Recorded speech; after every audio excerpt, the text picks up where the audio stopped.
ಈಗ ಇದೆಲ್ಲ ನಪ್ಪಿದ ಬಾಯಿರ ಹೊಲ ಅಲ್ಲಿ ತನ ಮುಂದೆ ಏನು ಕಂಟಿ ಕಾಣತ್ತಾವ ಅಲ್ಲಿ ಮತ್ತ ಕಡೆ ಕಂಟಿಗಳು ಇದು ಇದು ಹಳ್ಳ ಐತಿ.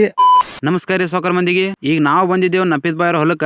ನಾವೀಗ ಎಲ್ಲಿದೇವ್ ಅಂದ್ರ ಹಳ್ಳದಾಗ ಫುಲ್ ಪೀಸ್ ಐತಿ, ಏನು ಆವಾಜ್ ಇಲ್ಲ ಏನಿಲ್ಲ, ಎಲ್ಲ ತಂಪ ಐತಿ ನೋಡ್ರಿ. ಇಲ್ಲಿ ಮಸ್ತ್ ಅನ್ಸಾತತಿ. ಇದನ್ನ ಕೊಡ್ಲಿಕ್ಕೆ ಕಾವಕತ್ ಕಡ್ಯಾಕತ್ತೇವ್ ನೋಡ್ರಿ.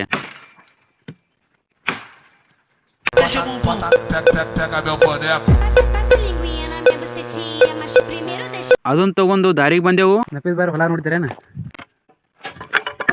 ಇದೆಲ್ಲ ನಪ್ಪಿದ ಬಾಯಿರ ಹೊಲ ಅಲ್ಲಿ ತನ ಮುಂದೆ ಏನು ಕಂಟಿ ಕಾಣತ್ತಾವ ಅಲ್ಲಿ ಮತ್ತ ಕಡೆ ಕಂಟಿಗಳು ಇದು ಇದು ಹಳ್ಳ ಐತಿ. ಆಚೆ ಕಡೆ ಎಟ್ಟೈತಿ? ಆಚೆ ಕಡೆ 10 ಈಚೆ ಕಡೆ 10 ಎಲ್ಲ ಕುಡಿಸಿ 20 ಎಕರೆ ಎಲ್ಲ ಐತಿ. ವರ್ಷಕ್ಕೆ 3 ಲಕ್ಷ ರೂಪಾಯಿ ಕೊಡ್ಬೇಕು ಇದಕ್ಕೆ. ಎಷ್ಟು 20 ಎಕರೆ ಐತಿ, ಈ ಕಡೆ 10 ಎಕರೆ, ಆಚೆ ಕಡೆ 10 ಎಕರೆ, ಟೋಟಲ್ 10 ಗುಂಟೆ ಆಯ್ತು ನೋಡಿ. 10 ಗುಂಟೆ ಅಂದ್ರೆ 40 ಎಕರೆ ಆಯ್ತು. ಈ ಹಳ್ಳದಾಗ ಈಗ ನೀರಿಲ್ಲ, ಯಾಕಂದ್ರೆ ಬೇಸಿಗೆ ಐತಿ. ಈ ಕೆನಾಲ್ ನೀರು ಬರ್ತಿರ್ಬೇಕು ಇಲ್ಲಿ. ಬರ್ತಾವೆ ಕೆನಾಲ್ ನೀರು. ಇಲ್ಲಿ ಮೊದಲ ಗಾಡಿಗಳು ಹೋಗಕ್ಕೆ ತೊಂದರೆ ಆಗ್ತಿತ್ತು. ಈಗ ಹೊಸದು ಇದನ್ನ ಬ್ರಿಡ್ಜ್ ಮಾಡ್ಯಾರ. ಬರ್ರಿ ಇದನ್ನೆಲ್ಲ ತೊಗೊಂಡು ಮನೆಗೆ ಹೋಗೋದು. ಕೆಲಸ ಮಾಡ್ಲು ಕೆಲಸ ಕೈ ನೋಡ್ರು ಕೆಲಸ ಮಾಡ್ಲು. ಮೆಣಸಿನ್ಕಾಯಿ ತಿನ್ರೋ ಮೆಣಸಿನ್ಕಾಯಿ. ನಾ ತಿನ್ನಲ್ಲ, ಖಾರ ತಗೋತಿ.